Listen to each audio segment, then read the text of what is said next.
বিয়ের আগে এঙ্গেজমেন্ট রিংটা খুলে রাখছিলাম, আমার স্বামী আমাকে যা তা করলো, বললো তুমি কি এই সম্পর্কটা রাখতে চাও না নাকি। সে ডাইরেক্ট বললো তুমি কি এঙ্গেজমেন্টটা ভেঙে দিতে চাও নাকি। আমি তো কথাগুলো শুনে পুরাই হা হয়ে গেছি। সব মেয়ে এঙ্গেজমেন্ট রিং পছন্দ করবে এটা কিন্তু কোনো নিয়মের মধ্যে পড়ে না। তারপরও এঙ্গেজমেন্ট রিং হিসেবে আমি চেষ্টা করে গেছি, কিন্তু চেষ্টা করলেও আমি সেটা করতে পারিনি। আমি সদ্য ইন্টার্ন করা একজন MBBS ডক্টর, আর ইন্টার্নি শেষ করে একটা প্রাইভেট হসপিটালে বসি। চাকরিটা আমার নতুন, আর যখন তখন আমাকে OT অ্যাসিস্টের জন্য ডাক পড়ে, আর বারবার আংটি খুলে ওয়াশ নেওয়া সত্যি খুব কষ্টকর। এই জন্য একদিন ভুল করে আংটিটা খুলে বাসায় ফেলে চলে আসি। বিয়ে তো আরো 6 মাস পরে, আর আংটি খুলে রাখলে কিন্তু এঙ্গেজমেন্ট ভেঙে যায় না। আমার বাসায় এসব নিয়ে কোনো মাথা ব্যথা নেই, থাকবেই বা কেন, এটাতে কোনো লজিকই নাই। তো হঠাৎ একদিন আমার হবু ননদ আর ভাসুরের বউ আমাদের বাসায় আসলেন। এসে আমার হাতে আংটিটা না দেখেও তারা এই বিষয়ে কিছু বললেন না। কিন্তু রাতে শাহেদের ফোন করলে বুঝতে পারলাম যে এই ব্যাপারটা নিয়ে ওদের বাসায় তুলকালাম হয়ে গেছে। তুমি নাকি এঙ্গেজমেন্ট রিংটা খুলে রেখেছো, তুমি কি চাও না আমাদের বিয়েটা হোক? শাহেদের কণ্ঠে উত্তাপ। আমি বললাম আপনি এসব কি বলছেন, আপনি তো নিজেও ডাক্তার, আপনি তো জানেন যে আমি কোন কারণে আংটিটা খুলে রাখতে পারি। আমার সাথে এসব ডাক্তারি ঝেরো না তো, আমি তোমার 8 বছরের সিনিয়র, আর আমার সাথে কোনটাই কি হয় সব কিন্তু আমি জানি।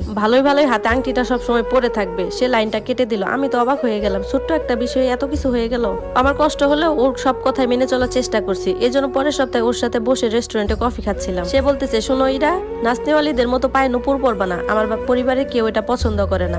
আমার নুপুর অনেক পছন্দ, আমার বাবা গত বছর আমাকে কিনে দিয়েছে। এখন আর তোমার বাবা মার কথা ভাবলে চলবে না, এখন থেকে তুমি আমার বাবা মার কথা ভাববে। আমি তো সব চুপচাপ করে মাথা নিচু করে শুনলাম। আমার এক কলিগের বার্থডে ছিল, এই জন্য সবাই ছোট্ট একটা কেক কেটে সেলিব্রেট করলাম। একজন আবার ছবি তুলে সবাইকে ট্যাগ করে দিল। ছবির নিচে আমার ননদ কমেন্টস করলো, শোনো ইরাপু, তোমার বিয়ে কিন্তু ঠিক হয়ে গেছে, আর আমার ফ্যামিলিতে এইসব ঢলাঢলি পছন্দ করে না, এসব তুমি করবে না। আমি তো হতভম্ব হয়ে গেলাম। এই ব্যাপারটা তো সে আমাকে ইনবক্সেও বলতে পারতো, এখন তো সবার সামনে যেতেই আমার লজ্জা লাগবে। এতটা কমন সেন্সহীন মানুষ হয় কিভাবে। বিয়ের আর কিছুদিন বাকি, আমার হবু শাশুড়ি আমাকে ফোন দিচ্ছে, শোনো বিয়ের তো আর বেশি দিন নাই, তুমি তোমার ব্লাউজের মাপটা দিয়ে দিও, আমি কালকে আমার ছোট মেয়েকে পাঠিয়ে দিব। রাতে যখন শাহেদ ফোন দিল তখন বললাম মা ফোন দিয়েছিল, আর বাকি যা যা কথা বলছে সবই বললাম। তখন সে বলতেছে হ্যাঁ তো সমস্যা কোথায়। না না, আসলে তো সমস্যা না, আমি আসলে বলতে চাচ্ছিলাম যে বিয়েতে আমি শাড়ি না লেহেঙ্গা পরতে চাই, এটা আমার অনেক দিনের ইচ্ছা। শোনো তুমি কিন্তু বলিউডের নায়িকা না।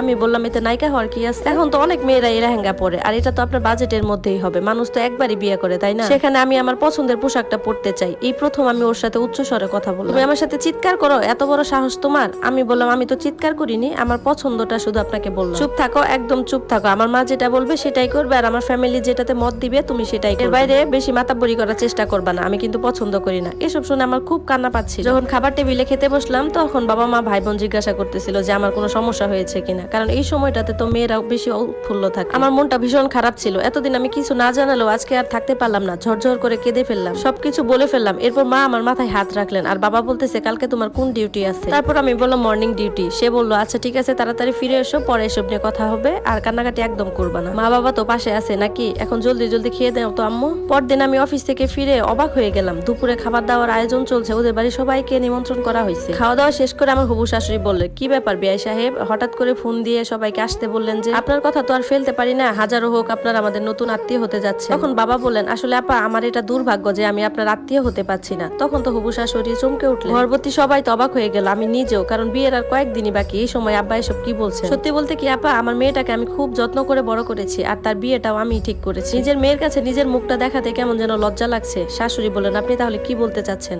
তখন বাবা মুখ গম্ভীর করে বললেন আমার মেয়ে আংটি পছন্দ করে না, তারপরও আপনাদের কথা চিন্তা করে সে কিন্তু আংটি পরেছে, আর একজন মেয়ে নুপুর পরলেই নাচনেওয়ালি হয়ে যায় না, এটা যার যার একটা শখের ব্যাপার। আমার মেয়ে যেহেতু একজন শিক্ষিত কর্মজীবী মেয়ে, তার ছেলে বন্ধু কলিগ থাকলেই তাকে যে আপনার মেয়ে একজন যে কিনা ইন্টারমিডিয়েট ফেল, তাকে কথা শোনাতে পারে না। আর এখনকার যুগের বিয়েতে বর কোনো মিলে তাদের ড্রেস আপ ঠিক করে, আমাদের মতো বুড়ো হাবরা